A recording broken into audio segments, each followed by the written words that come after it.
Assalamualaikum warahmatullahi wabarakatuh. Bismillah, alhamdulillah, wa syukurillah ala nikmatillah, la haula wa la quwata illa billah, amma ba'du. Pemirsa dimanapun Anda berada, ketemu kembali dengan Kilamong Putro.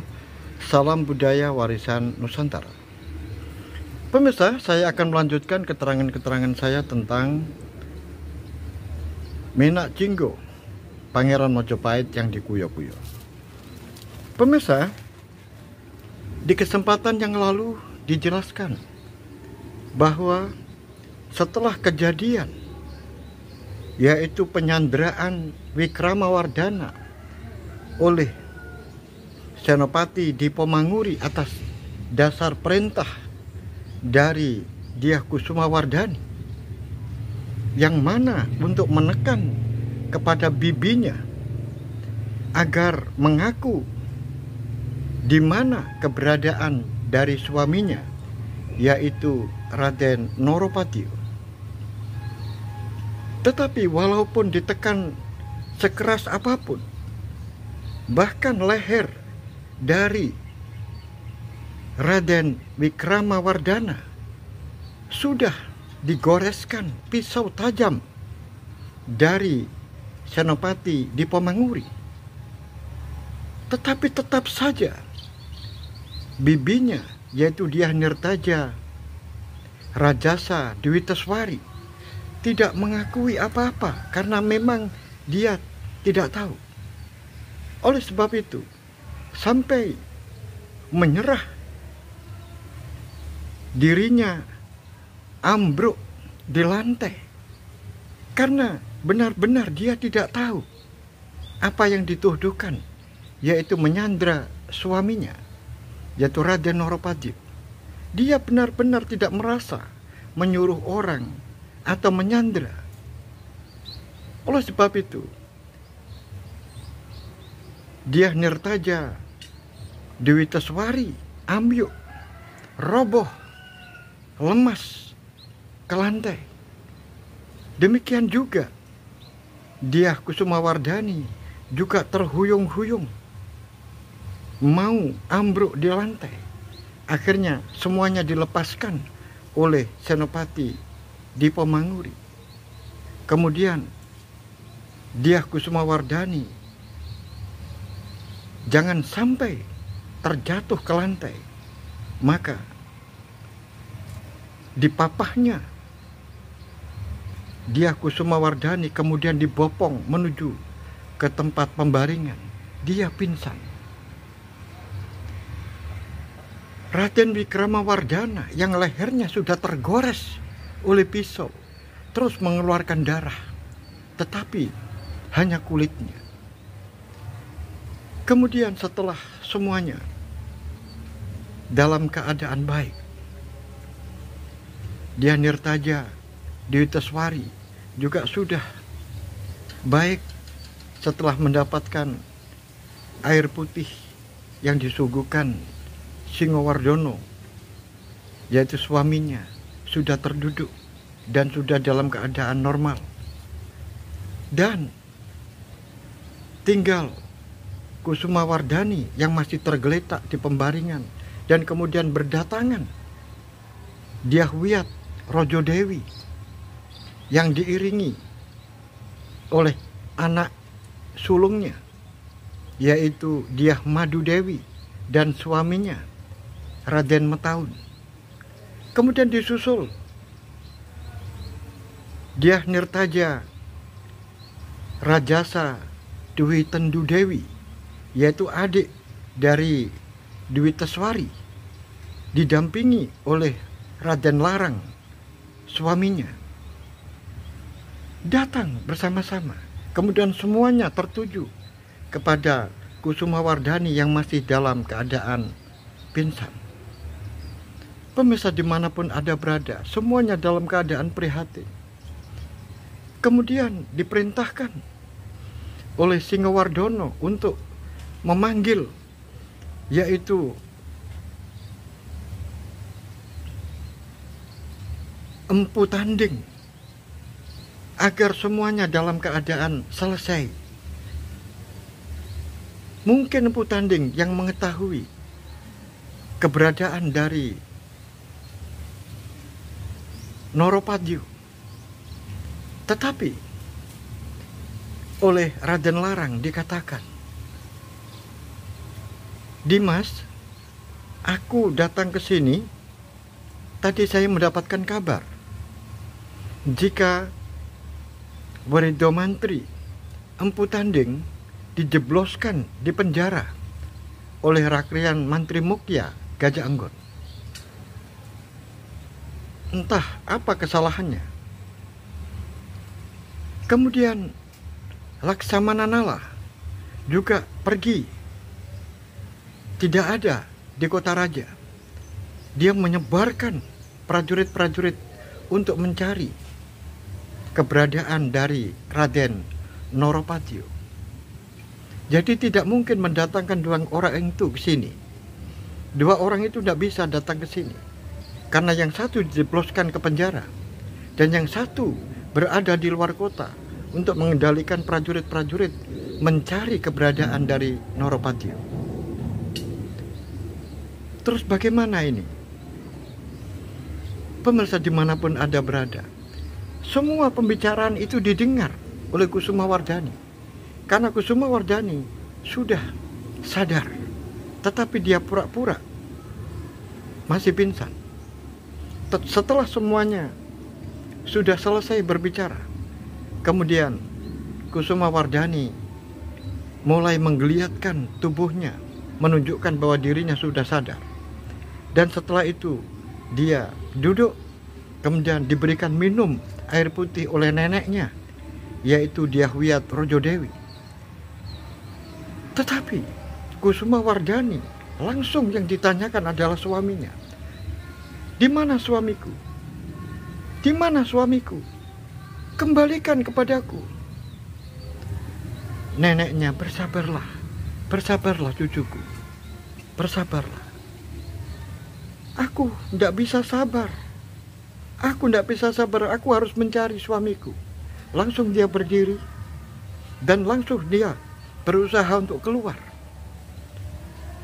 Senopati Dipomanguri terus membuntuti dari belakang. Tiba-tiba dia berhenti di sebuah tiang, kemudian mutah-mutah. Semuanya itu disaksikan oleh keluarganya. Kemudian Dyahwiyat Rojodewi menoleh kepada Padukasori, yaitu anaknya. "Apakah anakmu hamil?" "Benar, Ibu. Dia Kusumawardhani hamil." Akhirnya pemirsa dimanapun Anda berada, Kusumawardhani meneruskan perjalanannya, sedangkan Dyahwiyat Rojodewi memarahi Padukasori. "Siapapun yang berkepentingan," ini katanya Dyahwiyat, "siapapun yang berkepentingan yang berhubungan dengan Noropadyu, suaminya cucuku, ayo cepat kembalikan. Cucuku sekarang ini sedang hamil. Sungguh tidak baik kalau dia tidak ada suaminya. Kamu sendiri bisa merasakan bagaimana pedihnya perasaan hati dari cucuku itu. Tega-teganya kamu ini. Ayo, lepaskan semua. Lepaskan Noropadyu." Pemirsa dimanapun Anda berada, nenek yang sudah tua itu marah bukan main kepada Padukasori, yaitu Permaisuri, ibu dari Dyah Kusumawardhani. Pemirsa dimanapun Anda berada, akhirnya Kusumawardhani yang terus berjalan terhuyung-huyung itu, dan terus di belakangnya diikuti oleh Senopati Dipomanguri, ternyata tidak menuju ke Balijeni, yaitu rumahnya, tetapi mengarah kepada Kepatihan.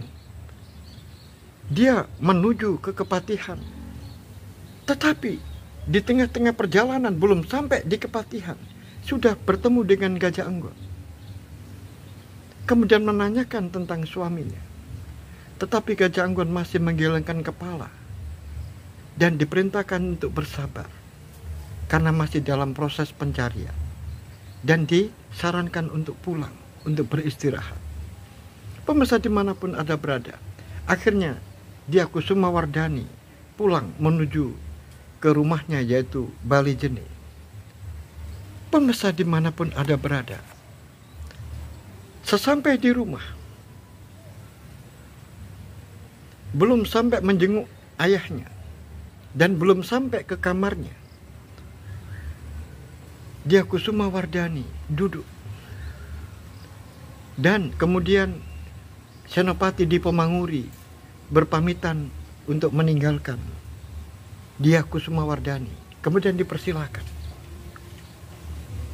Dalam keadaan termenung ini, Dyah Kusumawardhani memikirkan suaminya, keberadaannya bagaimana dan di mana tempatnya. Sungguh dia sangat mengkhawatirkan suaminya.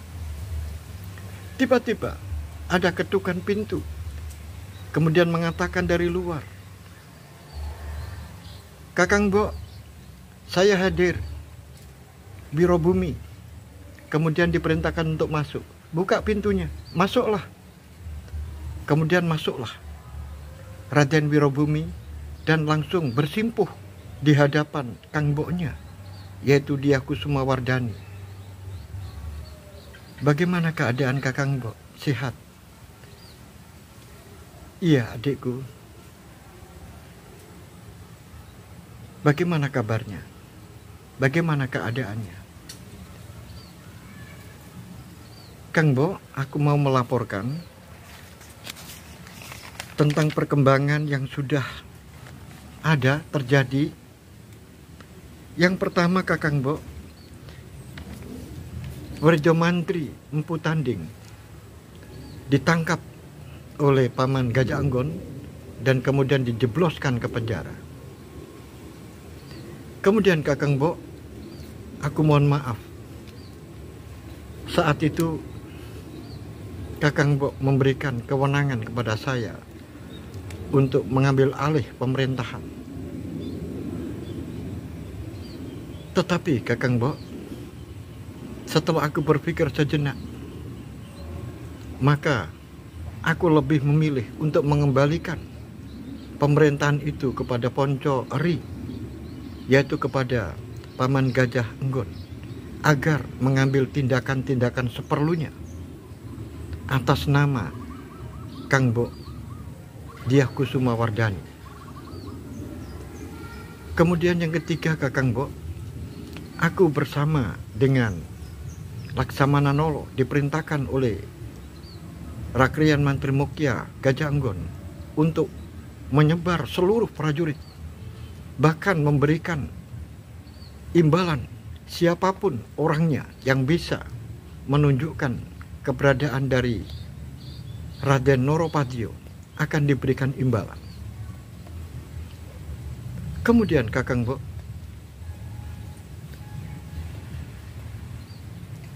aku kembalikan kepada Paman Gajah Anggon. Itu aku berpikir untuk menghargai.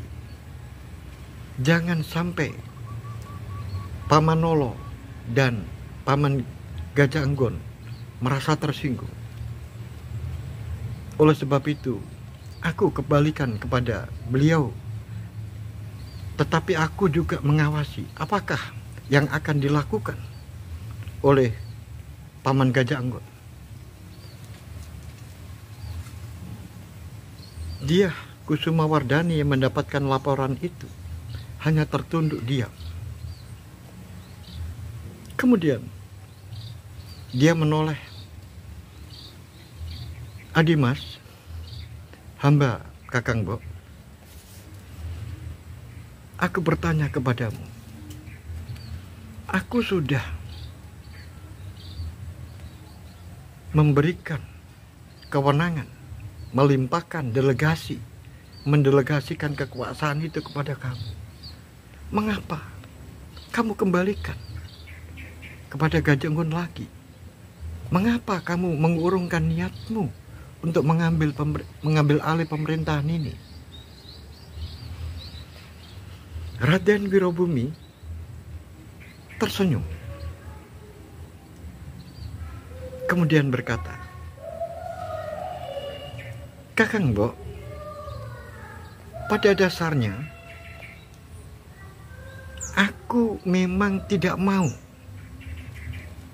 untuk menjadi raja. Karena aku bisa mengukur kepandaian saya, kemampuan saya, aku tidak mungkin bisa melampaui kehebatan dari Ayah Prabu Hayam Wuruk. Di samping itu, Ayah Prabu masih dalam keadaan sakit.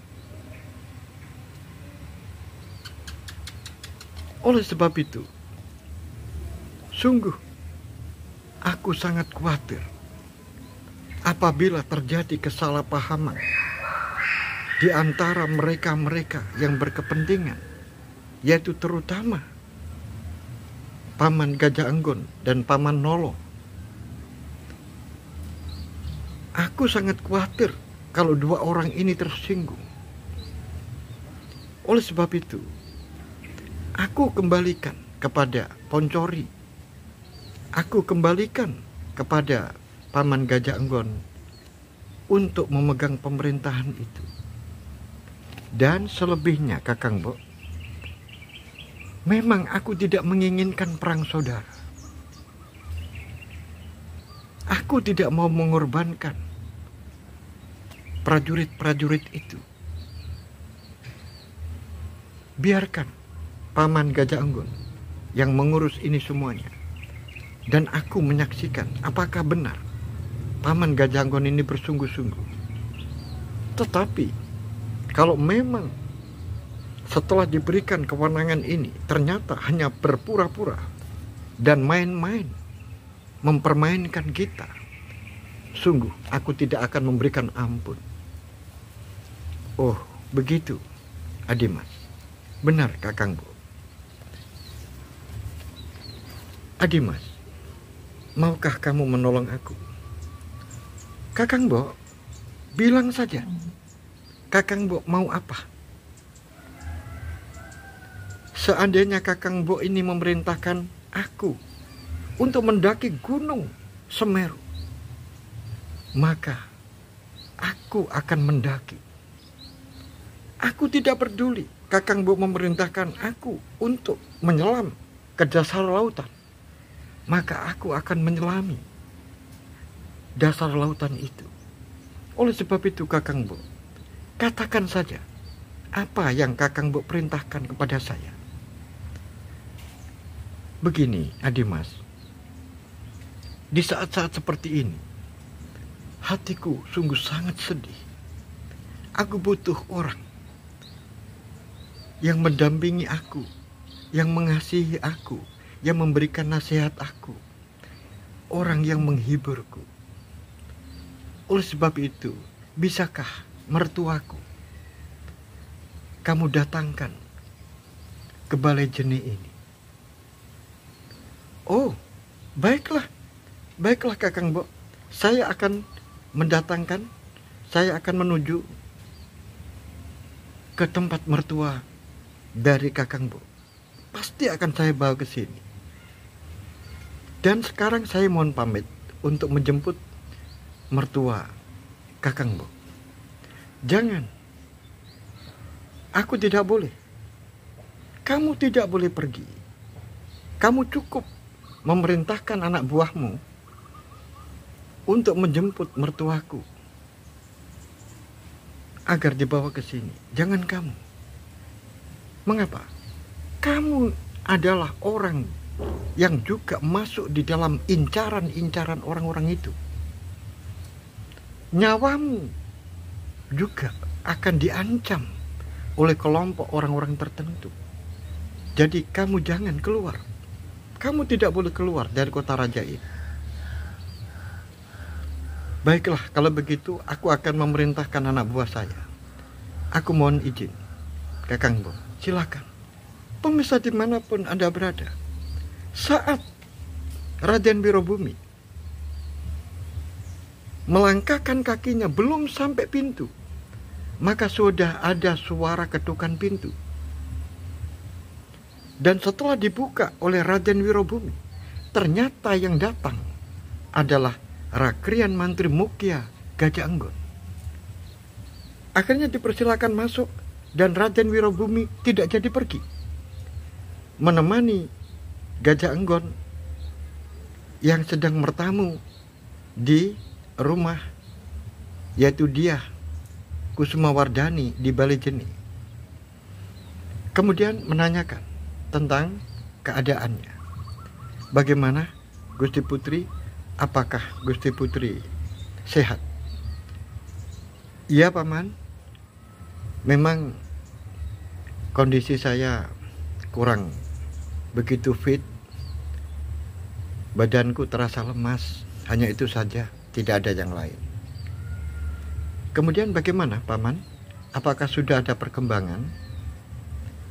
Sudah ada perkembangan tentang keberadaan dari suamiku. Raden Noropadyo ada di mana? Sabarlah, Gusti Putri, seperti yang aku katakan. Belum ada kabar apapun. Cuma, Gusti Putri, saya kabarkan untuk memberikan kekuatan Gusti Putri, maka aku mendatangkan mertua Gusti Putri. Benarkah itu, Paman? Benar. Jadi mertua Gusti Putri ada di Kepatihan. Semenjak Senopati Dipo Manguri memberikan penjelasan kepada saya, jika Raden Noropadyo itu di tengah malam mampir ke rumah Japanan, kemudian melanjutkan perjalanan ke kota raja, mestinya pagi sudah sampai. Tetapi ternyata pagi belum ada kabarnya. Ini menimbulkan kecurigaan kepada saya.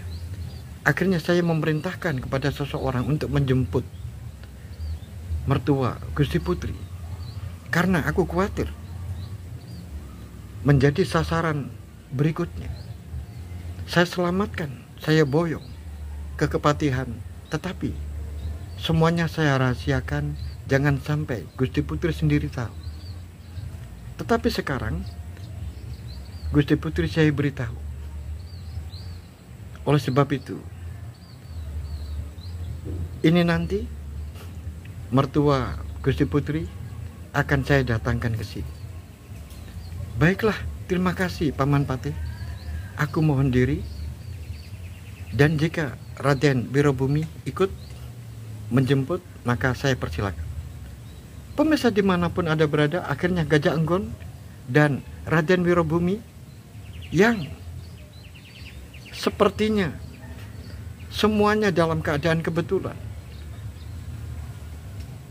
Dia Kusumawardhani memerintahkan Raden Wirobumi agar untuk mendatangkan mertuanya. Tetapi sekarang baru saja diomongkan, maka mertuanya itu sudah ada, yaitu tinggal menjemput di Kepatihan. Pemirsa dimanapun Anda berada, setelah Gajah Enggon dan Wirobumi keluar dari tempat itu, maka Kusumawardhani kemudian menjenguk di bilik kamar, di mana di sana Hayam Wuruk, Prabu Hayam Wuruk dirawat. Maka didatangilah orang tuanya yang dalam keadaan sakit, disapanya, "Apa kabar, Eyang Probo Sworo?" "Baik, baik. Cucuku, dia Kusumawardhani. Bagaimana perkembangan ayahku, Eyang?" "Kelihatannya terus berkembang baik. sekarang sudah mulai mau makan, walaupun tidak banyak, dan sudah jarang dimuntahkan lagi. Dan ini nanti kalau sudah makanan-makanan ini bisa masuk ke dalam perutnya dan perutnya mau menerima, maka kesembuhan itu akan lebih cepat. Baiklah, Eyang Probosworo, terima kasih sudah merawat ayahku. Oh, sama-sama. Ini juga menantuku, sama saja. Bagaimana ibu? Dyah Kusumawardhani menoleh kepada ibu tirinya, yaitu Bini Aji, istri dari ayahnya Prabu Hayam Wuruk, dari istri Selir. Bagaimana kakinya? Sudah sembuh? Jangan khawatir, putriku Dyah Kusumawardhani, ibu tidak apa-apa.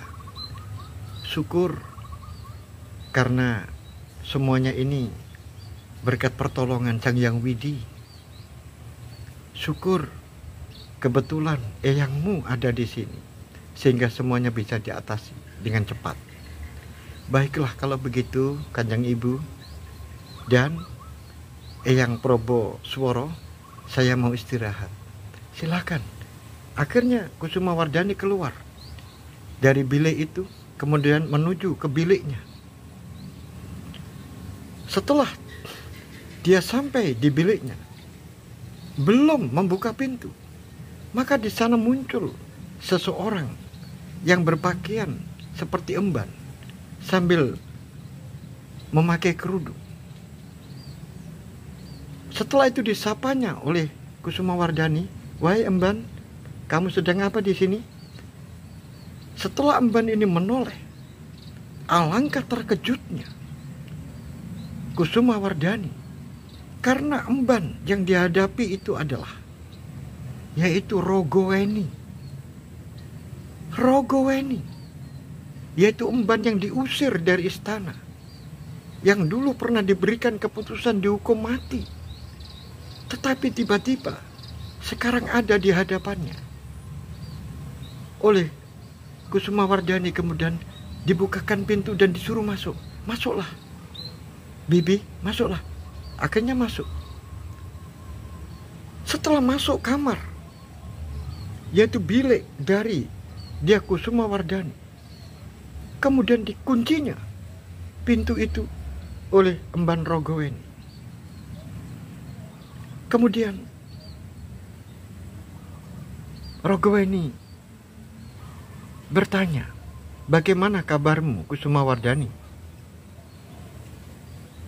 Dia sudah tidak pakai menyebut putri. Dia langsung mengatakan Kusumawardhani. Tapi bagi Kusumawardhani tidak dipersoalkan. "Keadaanku baik-baik, Bibi." "Terus bagaimana keadaanmu, Bibi?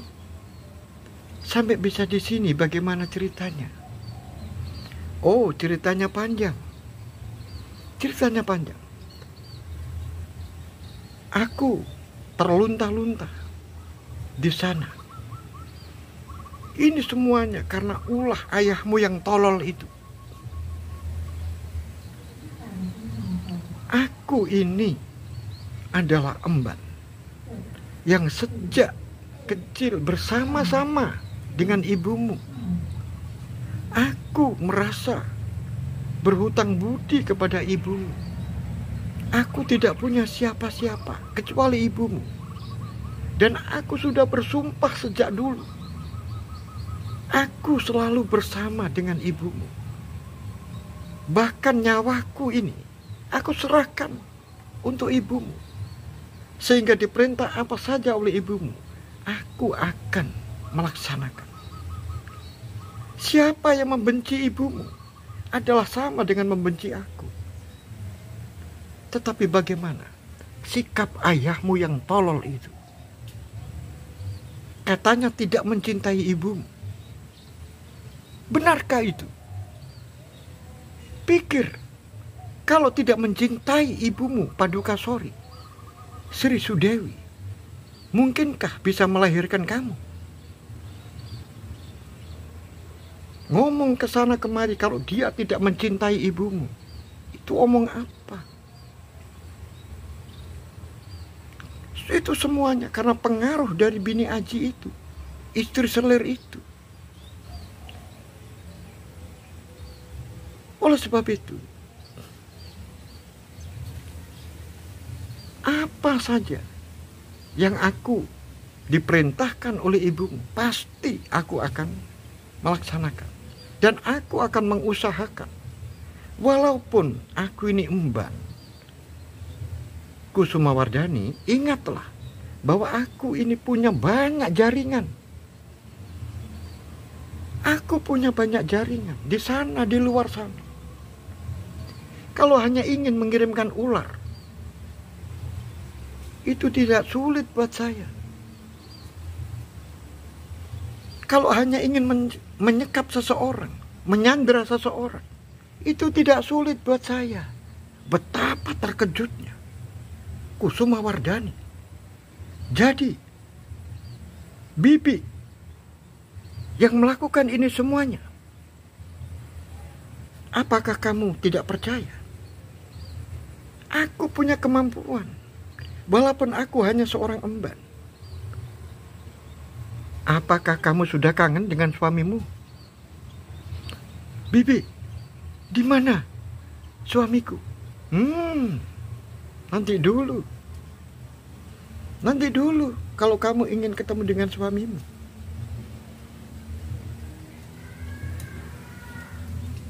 Jadi bibi yang mengirimkan ular di bilik ibu selir, istri selir dari Ayah Prabu. Apa sulitnya mengirim ular hanya puluhan saja? Aku bisa mendatangkan ratusan.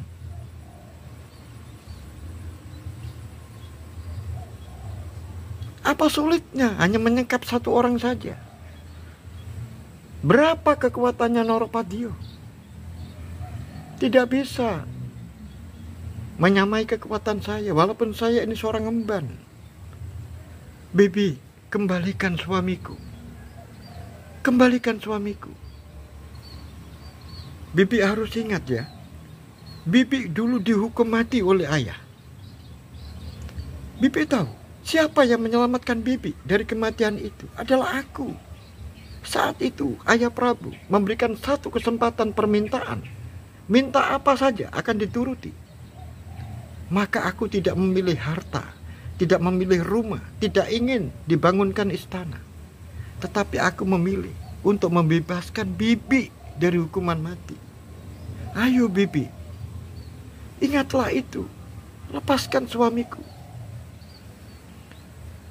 Aku tidak memperdulikan umurku.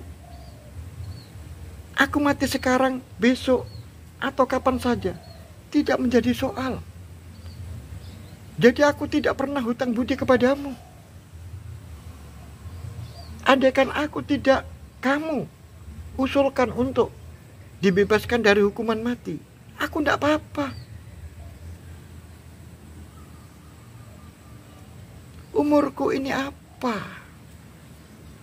Aku tidak memperdulikan umurku. Asalkan aku senang, maka kamu akan saya berikan petunjuk dan suamimu akan saya bebaskan. Kalau kamu menurut aku, menurut atau tidak terserah kamu. Bebas suamimu atau tidak terserah dari kamu. Katakan bibi, apa persyaratannya? Kamu akan saya kembalikan pada posisi yang normal. Posisi yang normal bagaimana? Kamu harus kembali kepada Wikramawardhana. Kamu harus menikah dengan Wikramawardhana. Itu posisi yang normal. Tapi itu tidak mungkin, bibi. Itu tidak mungkin.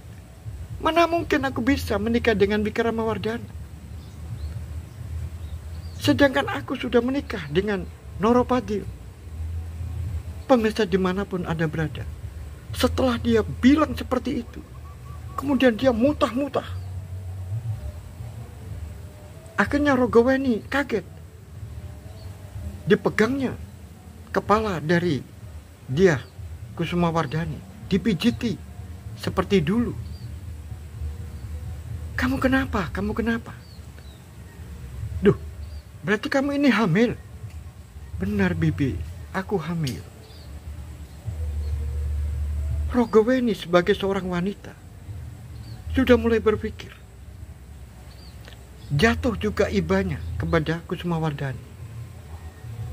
Baiklah, kalau begitu, kamu akan saya berikan kesempatan untuk bertemu dengan suamimu. Tapi, jangan pernah kamu melaporkan kepada siapapun.